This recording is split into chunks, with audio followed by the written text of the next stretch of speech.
Department of Veterans Affairs Fast Facts. Here is a look at the U.S. Department of Veterans Affairs. Facts: there are 18.2 million veterans in the United States, according to the most recent statistics from the US Census. More than 9 million veterans are served each year by the Department of Veterans Affairs. Healthcare facilities are made up of 1074 outpatient sites and 170 VI medical centers. U.S. President Donald Trump requested an appropriation of $220.2 billion for the department in the 2020 budget, a 9.6% increase over 2019. Timeline: 1789, the new U.S. government passes legislation ensuring pensions for disabled Revolutionary War veterans. 1812, the Naval Home, a facility for disabled veterans, opens in Philadelphia. 1833, Congress establishes the Bureau of Pensions to assist veterans. 1862, during the Civil War, Congress passes a bill allowing the president to purchase land for national cemeteries. Between 1865 and 1870, 70 national cemeteries opened for burial of Union soldiers. 1865, at the end of the U.S. Civil War, there are 1.9 million Union veterans. Congress authorizes the National Asylum of Disabled Volunteer Soldiers, a system of residences for disabled and indigent veterans. 1912, Congress passes the Sherwood Act, guaranteeing pensions for Union veterans of the Civil War and veterans of the Mexican-American War, regardless of their health. 1924, Congress passes the World War Adjustment Compensation Act, a system of bonuses for veterans of World War I. Any veteran entitled to more than $50 is given a certificate payable 20 years in the future and worth about $1,500. July 21, 1930, U.S. President Herbert Hoover signs an executive order consolidating the Veterans Bureau, the Bureau of Pensions, and the National Homes for Disabled Volunteer Soldiers into the Veterans Administration. The VI has a budget of $786 million and serves 4.6 million veterans. 1931 to 1941, the VI builds 27 new hospitals, bringing the total to 91. 1932, during the Great Depression, thousands of World War I veterans march on Washington to demand payment of their bonuses. After the marchers are forcibly removed, the VI pays their transportation costs home.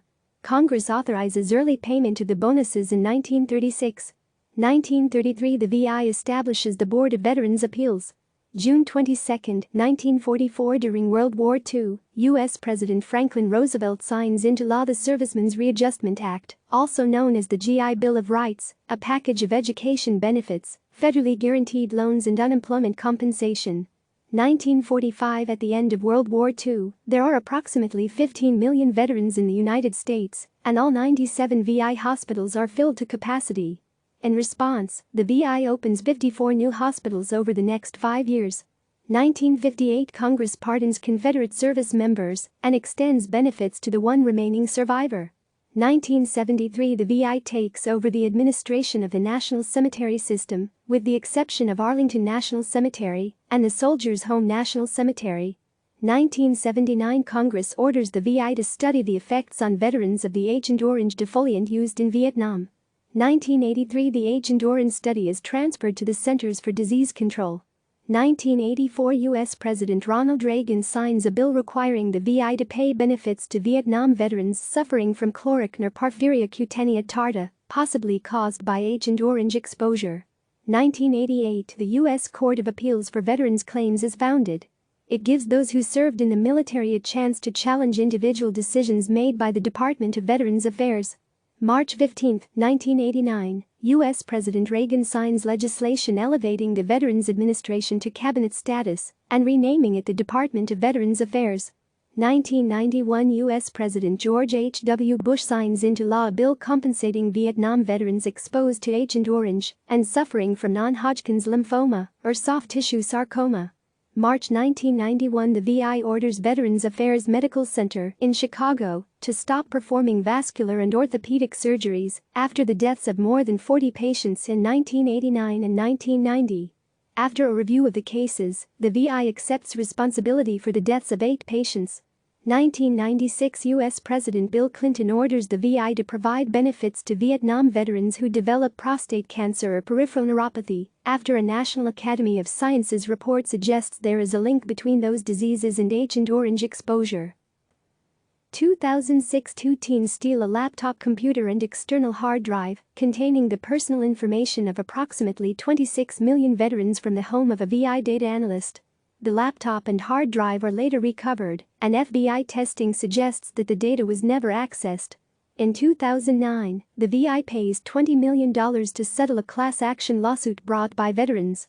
February 2009, the VI notifies more than 6,000 patients who went to the Alvin C. York VI Medical Center in Murfreesboro, Tennessee, that they may have been exposed to infectious diseases at the clinic due to contaminated endoscopic equipment.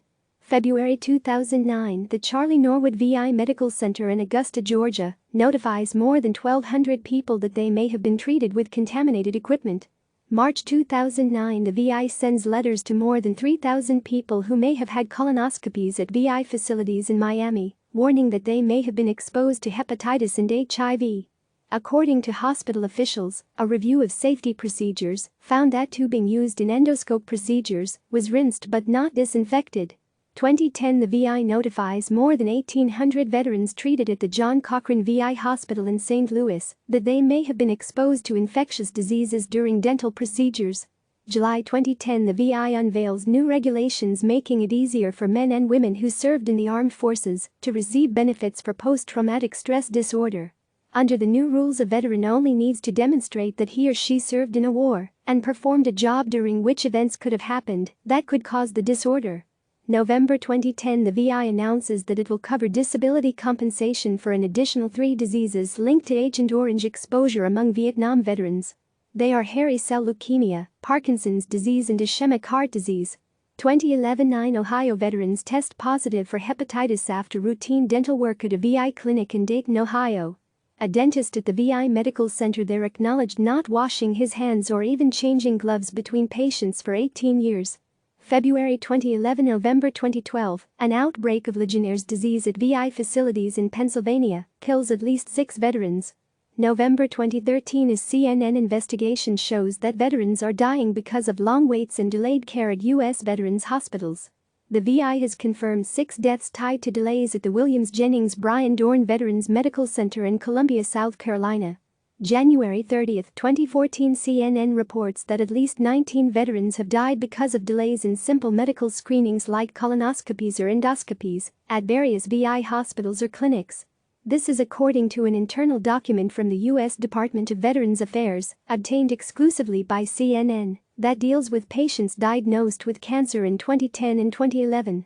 April 2014, retired VI physician Dr. Sam Foote tells CNN that the Phoenix Veterans Affairs healthcare system maintained a secret list of patient appointments designed to hide the fact that patients were waiting months to be seen.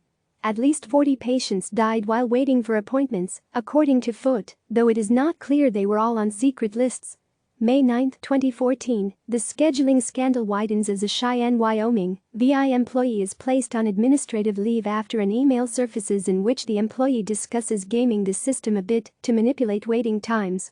The suspension comes a day after a scheduling clerk in San Antonio admitted to cooking the books to shorten apparent waiting times. 3 days later, 2 employees in Durham, North Carolina, are placed on leave over similar allegations.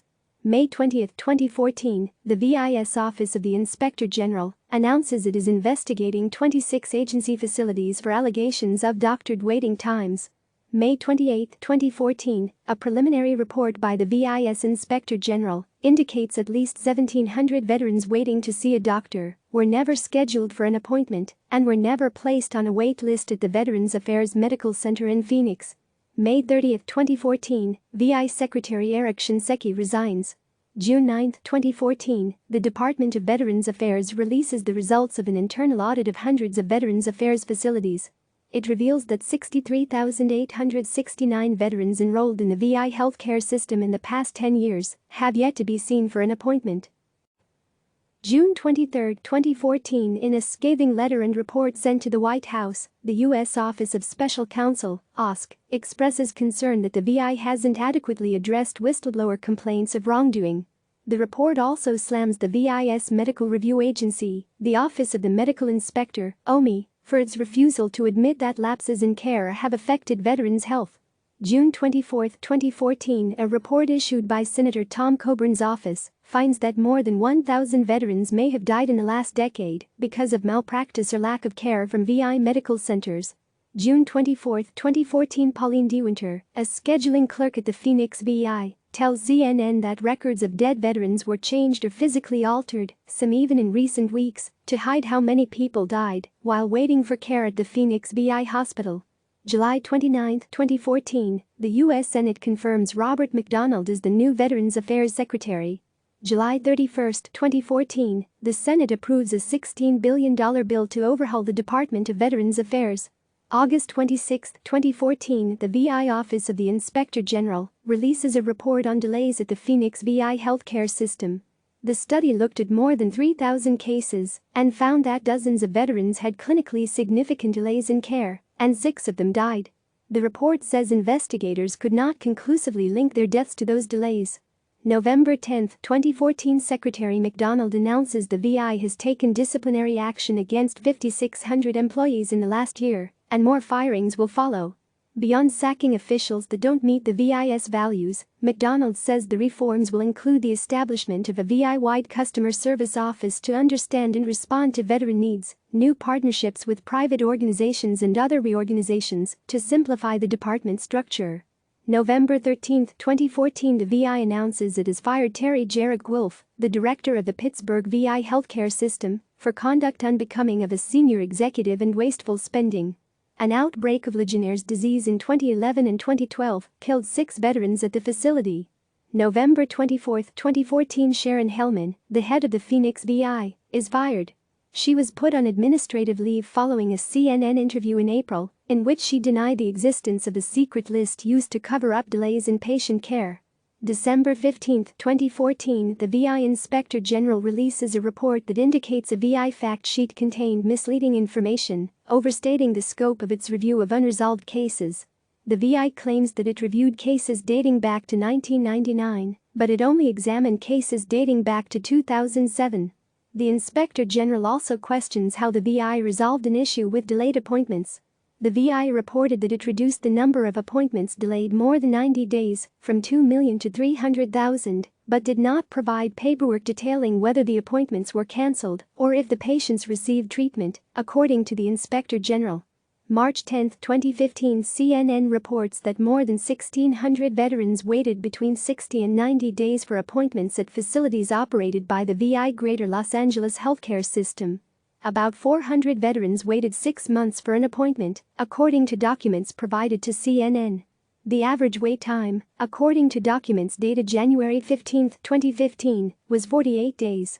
September 2, 2015, the VI Inspector General releases a review of alleged mismanagement at the VI's Health Eligibility Center. According to the review, more than 307,000 deceased veterans were listed as enrollees with pending VI applications. The Inspector General calculated that about 35% of all pending records were for deceased veterans. CNN reports that many of the deceased veterans may have died while awaiting treatment. December 2016, the VI sends letters to 592 people who may have been exposed to HIV and hepatitis B and C while receiving dental care at the Tama VI Medical Center in Wisconsin. Hospital officials report that a dentist at the center, hired in October of 2015, improperly reused his own dental equipment instead of using the sterilized disposable tools as VI rules require. February 13, 2017, the U.S. Senate confirms David J. Shulkin as the new Secretary of Veterans Affairs. June 23, 2017, Trump signs into law the Department of Veterans Affairs Accountability and Whistleblower Protection Act of 2017. It gives department leaders the ability to fire inept employees and protect those who uncover and report wrongdoing.